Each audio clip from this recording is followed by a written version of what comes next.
So discipleship is this ongoing spiritual growth. And if churches have that as part of their mission, then it should be reflected in the types of ministries they offer and the types of goal that they're trying to accomplish. Hey, we're trying to mature you to the point of usefulness in whatever capacity God has called you to. And that should be kind of obvious and displayed. Otherwise, people feel free to just come and wander in and wander out with kind of zero commitment, zero expectation, with there's no biblical discipleship that's being reinforced and clearly articulated as to what that discipleship involves, what it looks like, and what it ultimately is going to require of them. And people who bristle at that just need to be reminded that that was the invitation of Jesus himself when he said, Mm. come and follow me, that there was this denying yourself and taking up your cross. It wasn't just kind of an usher into fast forward eternity, but there was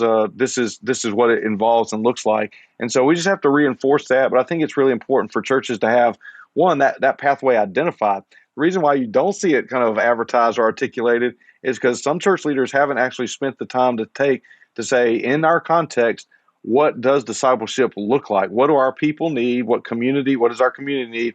And how do we need to funnel them through kind of this discipleship paradigm, if you will, in our church? And so once you know that, though, you have to have a responsibility to communicate. And what I have found is if you're not communicating it almost to the point of, being nauseous or obnoxious, then they're not getting it. At the moment you Hmm. get tired of saying it is when they're first beginning to actually hear Yes. what you're saying and what you're expressing. So it has to be kind of a slow, ongoing drip that just permeates everything you do.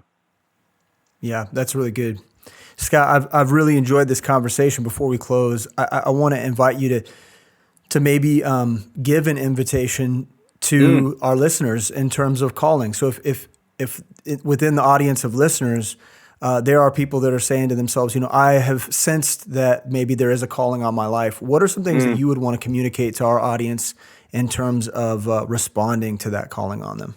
Yeah, this is really important. Thank you for this opportunity. I would just encourage you, one, don't run from your calling.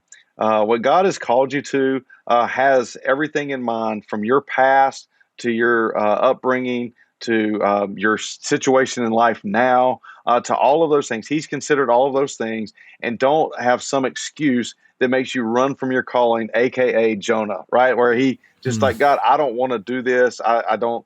I have no desire. God, please, I don't want to do it, and run the other way. There's a softer side of that that's not necessarily rejecting your call, but there's this resistance in your calling. And I would encourage you, if you just have reservations, God is patient with those. He understands. I think of Moses as he kind of offered, when God was saying, I'm going to send you to Egypt to free my people. And he just, but God, I'm not sure. Why would they believe? Why are you sending me? And God told him, it's not about who you are, it's who I am, right? That's the I am. Well, what if they don't believe me? And God equips him with that. He says, hey, listen, I'm going to give you some signs that you can carry with you. Well, God, I'm not capable in and of myself. And well, I'm going to give you Aaron. I'm going to be the one to put the words in your mouth. Well, God, I've got a history with this.